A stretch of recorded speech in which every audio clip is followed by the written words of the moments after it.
Ya, baik pemirsa, kita akan lanjutkan. Termasuk juga selain heboh-heboh di Mahkamah Konstitusi, ada juga situasi yang menghangat, Mas Romi, di DPR. Bisakah kemudian putusan dari MK ini menjadi pintu masuk bergulirnya hak angket di DPR? Memang akan seperti apa sih efeknya hak angket terhadap situasi hari ini? Kalau kemarin sudah disampaikan di paripurna bahwa hak angket itu kan terkait putusan Mahkamah Konstitusi.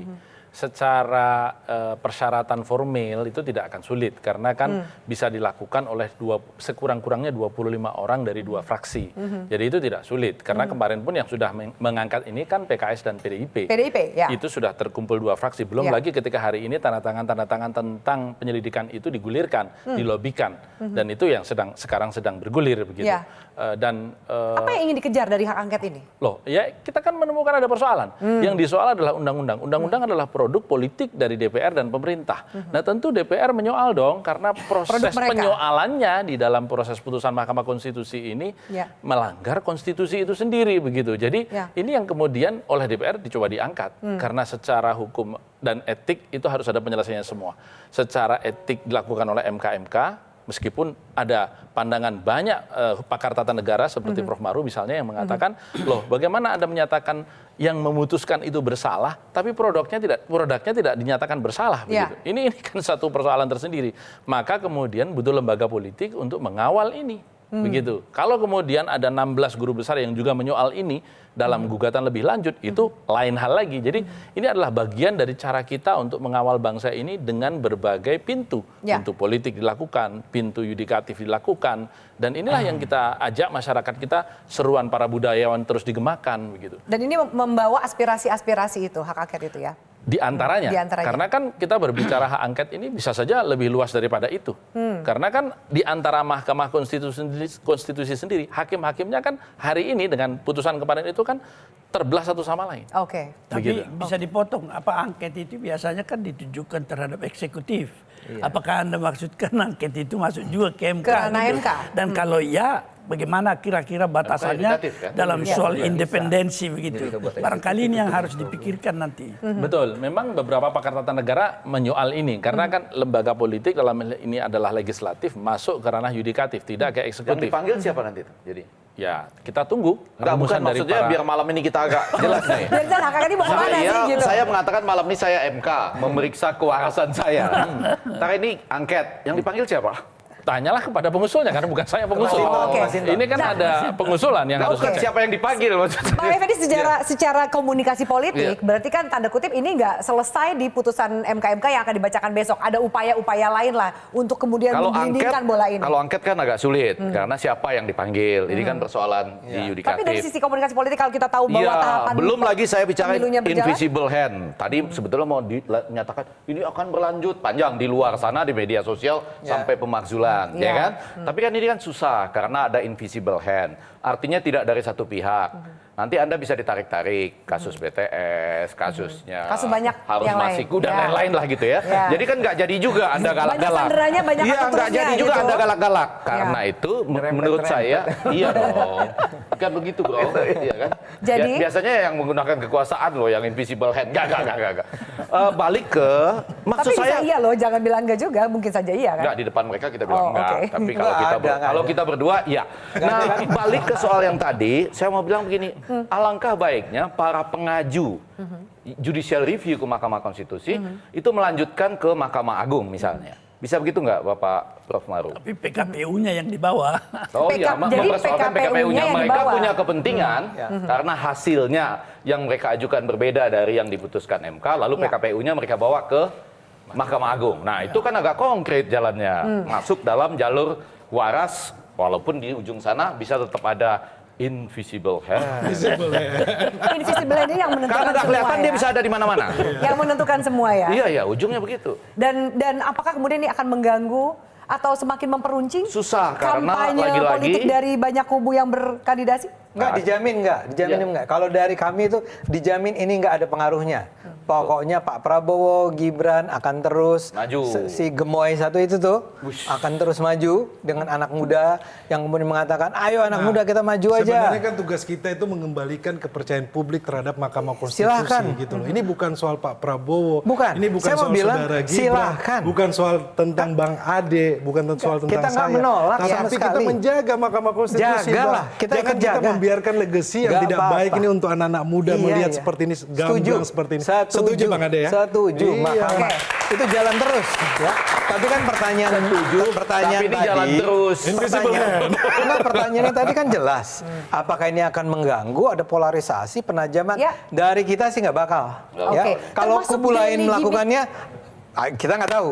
Tapi buat kita sih kita akan jalan terus. Bang Ade, tapi kan tadi Bang Ade bilang bahwa tapi ini juga bisa berpengaruh terhadap legitimasi jika ternyata anggaplah kubu Prabowo dan Gibran yang menang dengan proses ini. Dan tadi juga sempat dibahas oleh Prof. Maru soal delegitimasi yang bisa membawa noktah terhadap siapapun yang akan terpilih. Apalagi ternyata Nggak yang menang apa-apa. adalah Pak Prabowo dan Gibran. Gini, Gini, ukuran kan ada- legitimasinya kan ukuran Ya. terpilih nanti. Siapa yang bisa dipilih oleh rakyat, legitimasi politik kan di situ. Di situ. Jadi Kita kan sudah tidak selesai gini. ketika rakyat sudah memilih. Loh, iya dong, jangan juga legitimasi yang sudah diberikan oleh rakyat kemudian dianulir karena hasrat politik juga dan kebencian politik. Dan itu tidak baik juga. Nah kita kan mau bicara tadi Roni bilang sampaikan, kita harus jaga marwah ke Mahkamah Konstitusi karena ini benteng terakhir. Kita senang. Tapi jangan juga ruang-ruang yang sudah hari ini hadir jangan juga dibatasi dan itu tidak baik. Kita udah letih juga.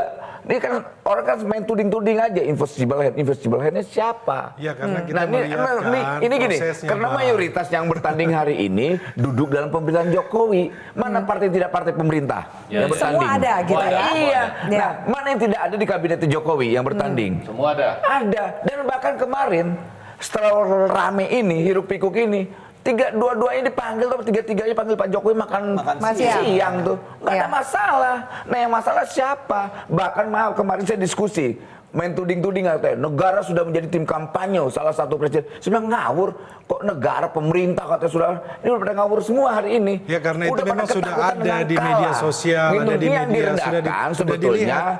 ada problem, ya memang ada problem. Problemnya ketakutan terhadap apa? Kekalahan. Ini mentalitas orang Indonesia yang hari ini takut kalah. Bukan. Seharusnya gini dong, ini kita percaya dengan demokrasi yang hari ini berjalan.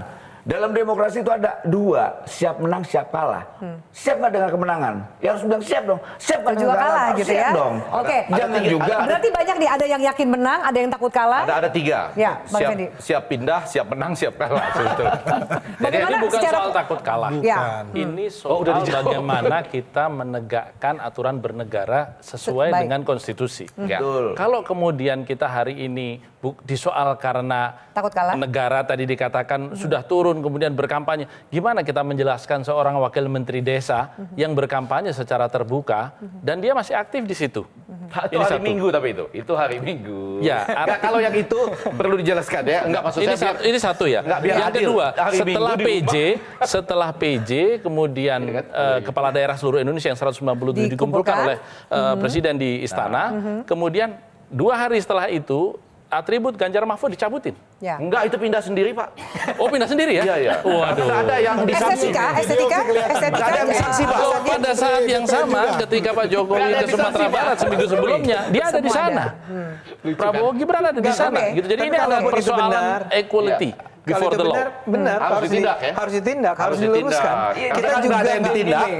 pindah sendiri karena nggak ada yang ditindak. Kejadian Pindah kayak sendiri begini, nih. gini. Balik sendiri juga. Sering kan menudingnya kan Pak Jokowi, Pak Iya, Jokowi. itu nggak boleh. Tidak ada Apa yang tudingan Pak gitu. Jokowi. Nah, itu ada kecenderungan Itu ke yang kita sana. nggak terima. PJ, kalau itu PJ lah. Dan Gini. kawan-kawan. PJ ya? Dan Yang- kawan-kawan. Yang meng-SK-kan siapa? Kita nggak tahu, Yang meng-SK-kan PJ. Oh iya, tapi kan nggak mesti dari SK langsung ada tindakan. Oh begitu ya.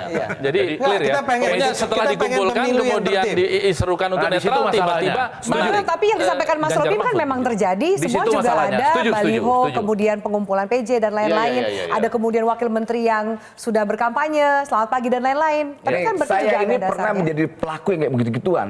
Yang Jadi begitu minta-minta untuk kayak seperti gitu apa? dengan siapa? Nyebut-nyebutin. Dapat, ini yang minta-mintain baliho. Jadi orang coba yang menyerang Jokowi dengan cara yang kotor. Bang Noel sekarang posisinya ada di situ. Kita Berarti Bukan berarti itu. Bang Noel Dulu mengakui. kita aktivis 98 ngerti tim mainan Mengakui beginian nih. pola-pola seperti itu. Nurunin baliho ya. Nurunin baliho karena kita lihat lawan kita di sana kita hancurin aja. Kalau itu Dia sudah Dan dituding bisakah itu Kalau terjadi? itu sudah terlihat jelas di sosial Kita media. tahu lah nih. Oke. Sudah Karena terlihat kebetulan jelas. itu teman-teman saya tuh. Sudah Yang ada pasti statement. di Bali, yang ada di Ganjar. yang mengakui dan Tahu lah. melaksanakan pencabutan Ini adalah ya, Satpol PP atas perintah PJ Gubernur. Oh Oke. iya. Kalau di Bali mungkin nggak begitu ya. Bukan gitu basisnya PDIP.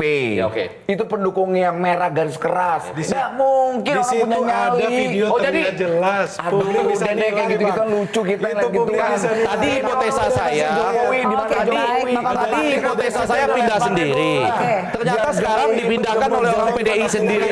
Kita bisa menilai, tidak baik. Saya mau tanya Bang Effendi, nah di ruangan ini saja kan masih kemudian Demokrasi, berdebat, Bang. belum Ya, ya. kemudian keriuhan di media sosial. Ya, ya, ya. Sambil menunggu besok. Besok juga kan kita berharap semua masyarakat percaya dengan putusan MK-MK. Jangan sampai ada tudingan, oh MK-MK jika ternyata tidak sesuai dengan keinginan salah satu Ya. pihak, tudingannya adalah Nah, itu. diintervensi. Ya. Harus bagaimana? Betul. Bang Effendi dan Prof. Maru. Besok itu suatu momentum yang sulit bagi saya ya. Bagi saya karena MK saya tadi memeriksa kewarasan saya dan bagi yang mengumumkan. Karena kan harapan tinggi kan, apalagi dengan pernyataan-pernyataan ada sekian laporan, sekian sudah yang menurut saya mestinya disimpan aja sampai final nanti. Tapi karena sudah dikeluarkan, harapan kita kan tinggi.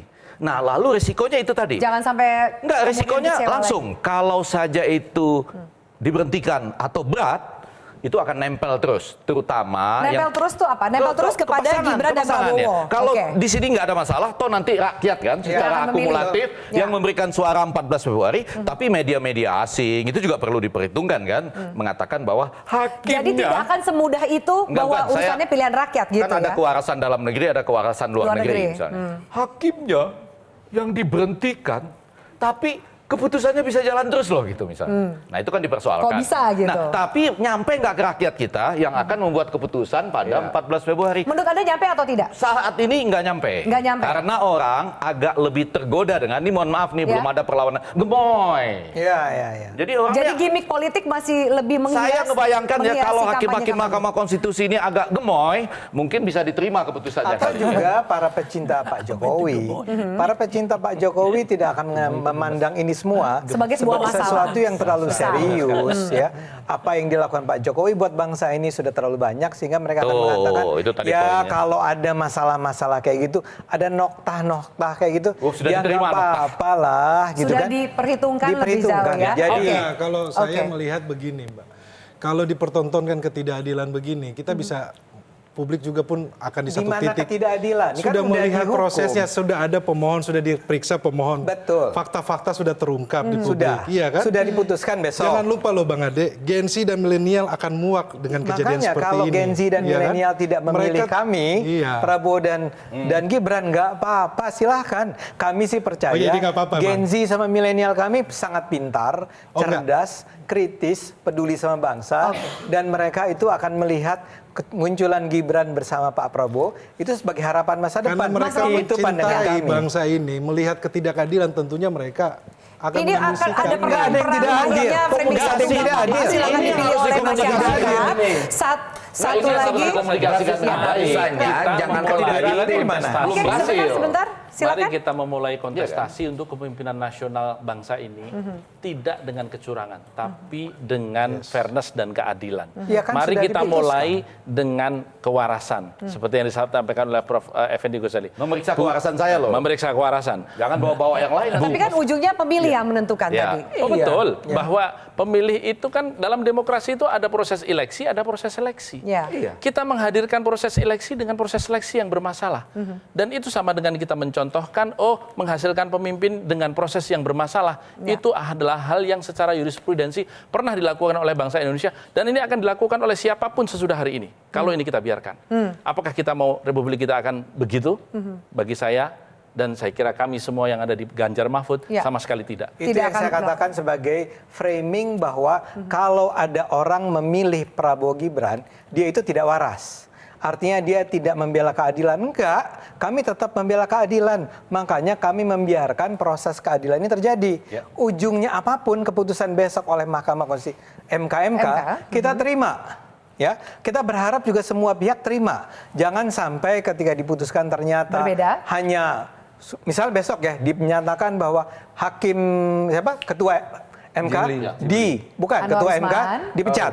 Masih juga orang mengatakan kok cuma dipecat, kan harusnya juga dibatalkan. Padahal keputusannya sudah jelas. Ini yang saya mau bilang bahwa kita terima yuk sama-sama apapun keputusan besok. Jangan kita peruncing, jangan kita jadikan ini polarisasi. Tapi mau ke Mahkamah Agung boleh. Boleh. Silahkan. Ke PBB aja boleh.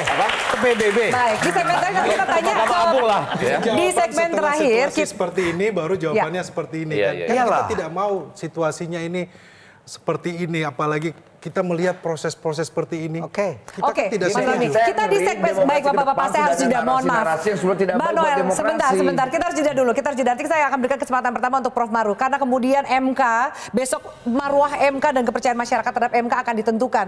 Termasuk juga ujungnya MK akan mengadili proses sengketa pemilu. Apakah masih bisa diselamatkan kepercayaan dan marwah MK? Jelajahi cara baru mendapatkan informasi. Download Metro TV Extend sekarang.